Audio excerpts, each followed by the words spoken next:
Hello everyone, welcome to my channel. আমি তনুশ্রী। আজকে নতুন আরও একটি ভিডিওতে তোমাদের সবাইকে স্বাগত জানাচ্ছি। তো কেমন আছো তোমরা? আশা করো প্রত্যেকে খুব ভালো আছো, সুস্থ আছো, সাবধানে আছো। আর আমরা ভীষণ ভালো আছি। দিনটা ছিল 5 এপ্রিল, আমার বড় ছেলের জন্মদিন। তো সেই দিন সকাল সকাল ঘুম থেকে উঠে একটু রান্নাবান্নাটা সেরেছিলাম খুবই তাড়াতাড়ি।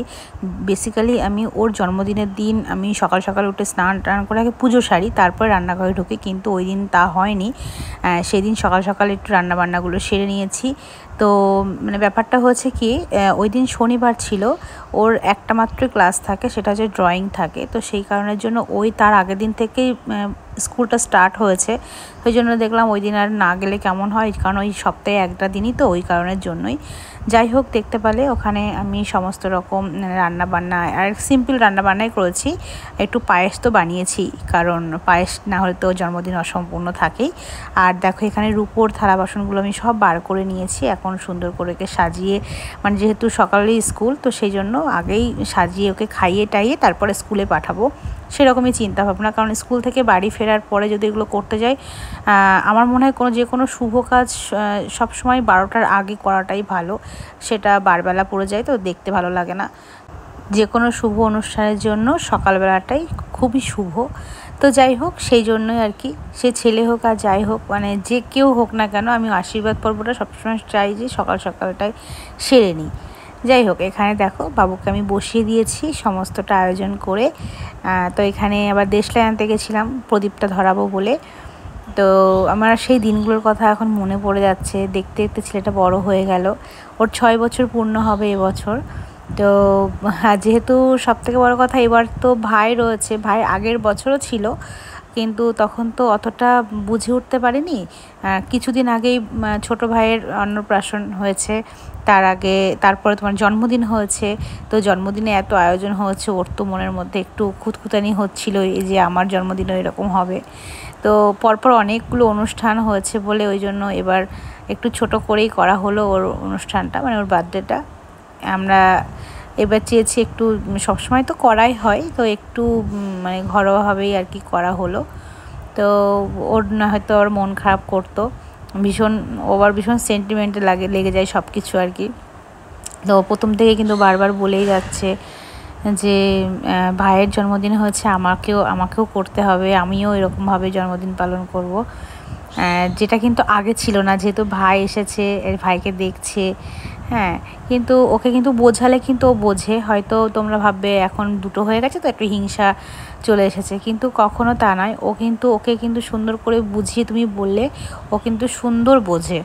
তো যাই হোক, আমরা যে ছোট্ট করে আয়োজন করেছি, এটাও কিন্তু ও খুশি, এটাতেও ভীষণ খুশিও। তা ওর কথা হচ্ছে আমার কিছু একটা করতে হবে এরকম।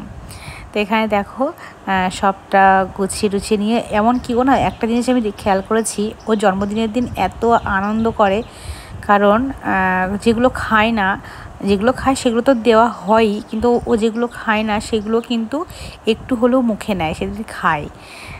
যেমন পায়েসটা কিন্তু খুব একটা প্রিয় না ওর, কিন্তু তবুও কিন্তু পায়েসটা খেতে চায়, বলে হ্যাঁ আমি পায়েস খাবো।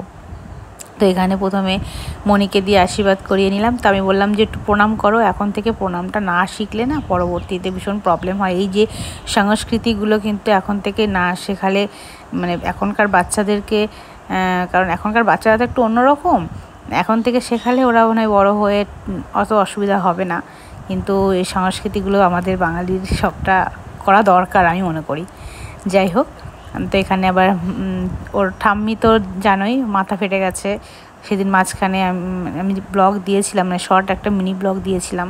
হঠাৎ করে ওনার স্কুল থেকে, অফিস থেকে বেরোনোর সময়, অফিসের টয়লেটে গিয়েছিল, সেখান থেকে বেরোনোর সময় ছিটকে পড়ে যায়, সেই হিসেবেই আর কি। তো সেই অবস্থাতেই আর কি একটু আবার হসপিটালাইজ করা হয়েছিল, তো একটু এখন ঠিক আছে। তো এরপরে যে মণি পরে মা একটু আশীর্বাদ করে নিচ্ছে।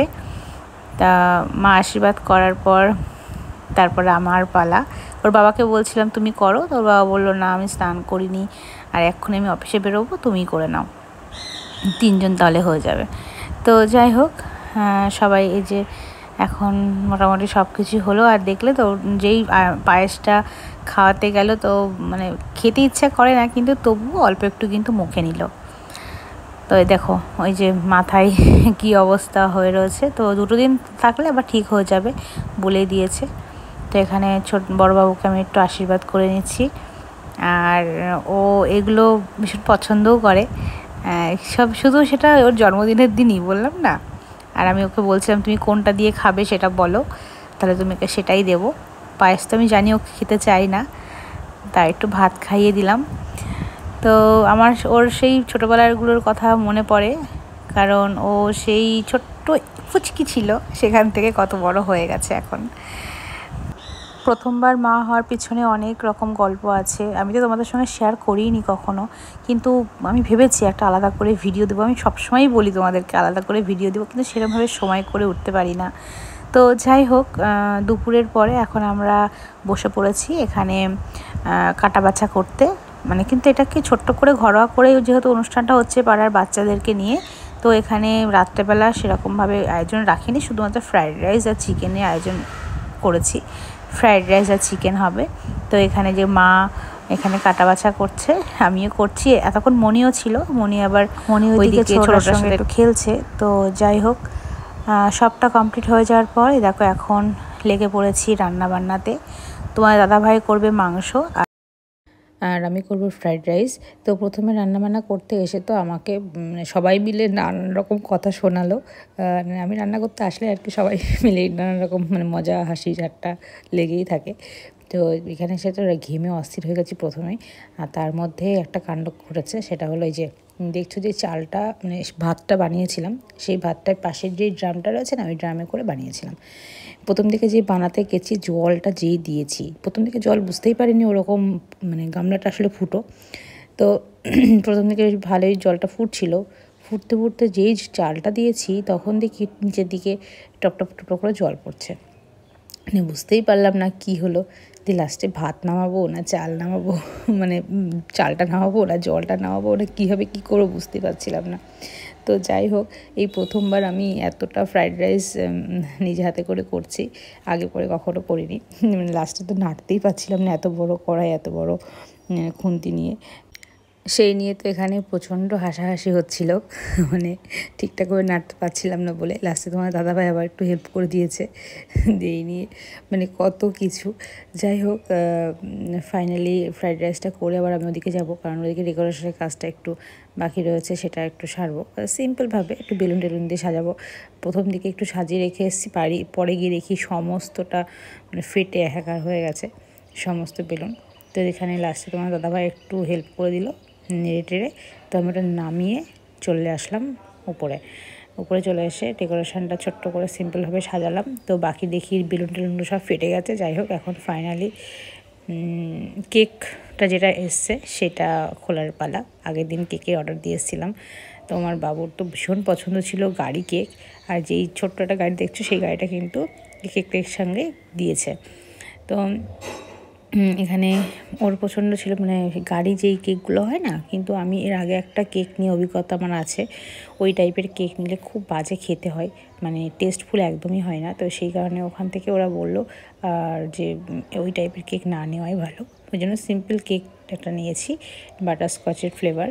তো কেমন হয়েছে কেকটা অবশ্যই কমেন্টে জানিও।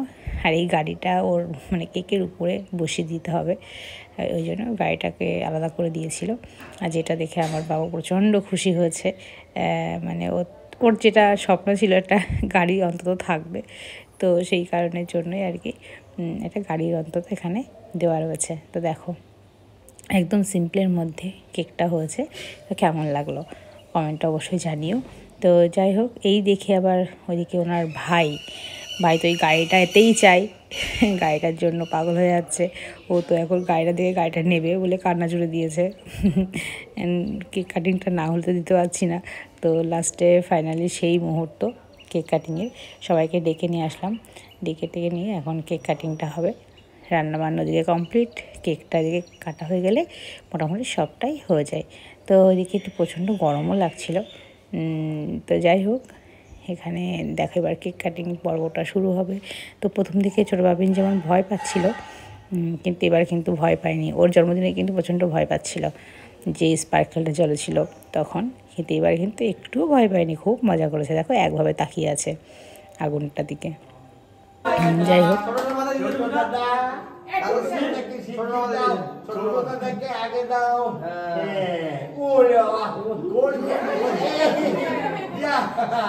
তুমি কই দাদা অনেশ হ্যাপি বার্থডে সবাইকে দাও তুমি সবাই যা ফ্যান চালিয়ে দাও আইটা খাও দেবো হ্যাঁ ফ্যান চালিয়ে দে গরম লাগছে গরম লাগছে নাও একটু নাও কি হলো দাও তো এখন এই যে খাওয়া দাওয়া চলছে, এটাই হচ্ছে লাস্ট ব্যাচ। এরপর আর কোনো ব্যাচ নেই, মানে এর আগে সব হয়ে গেছে। তো আমি আর কোনো ভিডিও করিনি, এইটাই লাস্ট করে চলে গেছিলাম। ছোটো বাবিনকে নিয়ে একটু ঘুম পাড়াতে গেছিলাম। তো যাই হোক, চলো আজকের মতো ভিডিও এখানে শেষ করি। দেখা হবে নেক্সট ভিডিওতে, দেখা হবে পরের ব্লগে এবং মিনি ব্লগে। চোখ রেখো তোমরা, আমার চ্যানেলে এখন মিনি ব্লগ আসছে অনেক। তো যাই হোক, যারা তোমরা দেখছো অন্তত সাবস্ক্রাইব করছো তাদেরকে একটাই রিকোয়েস্ট করব, প্লিজ চ্যানেলটি সাবস্ক্রাইব করে পাশে থেকো নতুন নতুন ভিডিওর জন্য। আর পাশে থাকা বেল আইকনটি ক্লিক করে অল করে দিও, কিন্তু নাহলে কিন্তু নতুন নতুন নোটিফিকেশনও কিন্তু তোমরা পাবে না। তো চলো আজকের মতো এখানে শেষ করি, দেখা হবে নেক্সট ভিডিওতে। সবাই ভালো থেকো, সুস্থ থেকো, সাবধান থেকো, টাটা বাই।